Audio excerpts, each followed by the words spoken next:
Hey guys, how you doing? I'm going to tell you about the chord that changes everything. And I'm going to let you know we're going to get into a little bit of music theory here, not too much, so if you're not used to music theory, don't let it bog you down too much. Just pay attention to the sounds more than the terminology if you want to. And then those of you who are into music theory, this will be right up your alley. If you're interested in learning music theory, getting your start, then check out Guitar Super System, which is a course that I teach. Over 5,000 students now, it's insane. So check that out if you're interested, and let's check out the chord that changes everything. So I'm going to give you a quick rundown of the major scale and how the chords in the major scale work. If this is something new to you, then this will be very valuable information. And if you already are familiar with this, then this is a bit of a review. But say we have a major key. Let's take the key of C.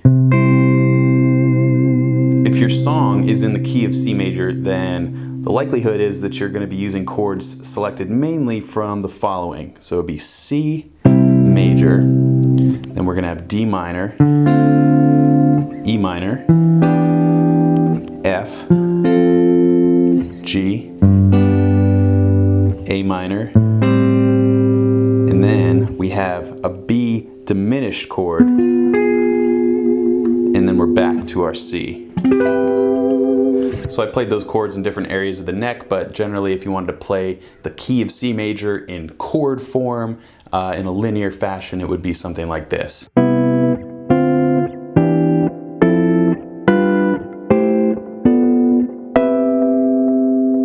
So that's the chord pattern for any major key that you choose. So for example, any chord built on the one chord or the tonic chord is going to be a major chord, and any chord built on the second degree would be a minor chord. So that is the formula. It is never going to change no matter what key you're in. So one more review on that point just to hammer it home. Major, minor, minor, major, major, minor, diminished. Those are the triadic shapes. If you wanted to get fancy and do seventh chord, it would be major 7, minor 7, minor 7, major 7, dominant 7, minor 7, minor 7, flat 5. So any chord that you choose that doesn't come from that naturally occurring list that I just went over is called an altered chord, and some people might call them other things, but I like calling them altered chords. It's basically a chord that does not fit into that formula. So instead of, say we have the one chord, instead of this 2 chord being minor, it could be 2 major. So that relationship would be. And then there's also things like the major third,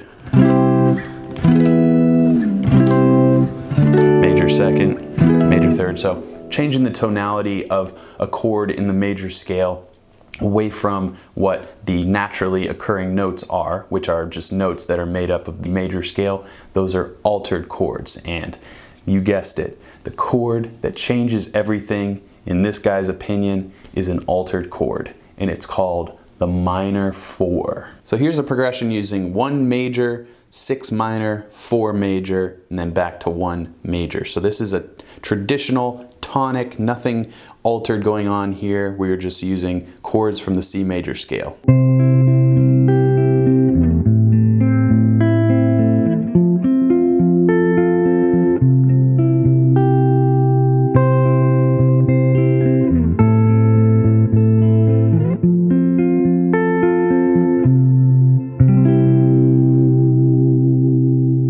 Now let's hear it with the minor 4.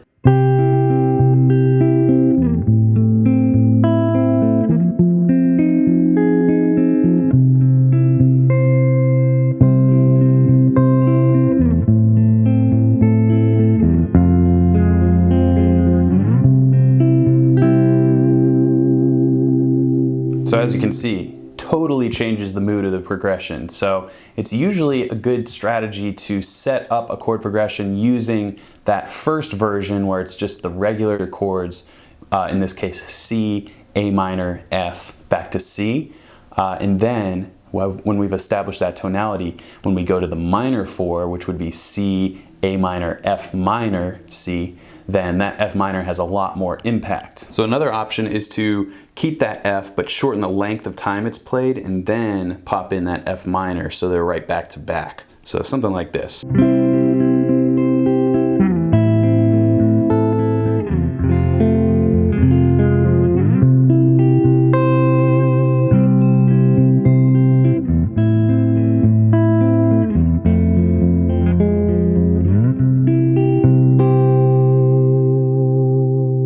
just playing the same basic chord progression over and over again, but you can be sure you can substitute this F minor, this 4 minor chord in a lot of different places in a given chord progression. So there you have it, guys, the chord that changes everything, the minor 4 chord. It's a really great chord to use in really any genre of music. I've heard it in pop, I've heard it in jazz, I've heard it in minor blues, you know, to take it out of that standard 12 bar tonality to add a little pizzazz to the sound. So definitely experiment with many different variations of popping this chord in and seeing what it does to the music around it. And it usually will have a very atmospheric effect, which I really like. I think it changes everything. Again, if any of this theory stuff was new to you, then check out my Chords Guitar Super System link down below. It'll really help you out getting you started on this music theory fun train that I like to ride on constantly. Until then, keep shredding. I'll see you guys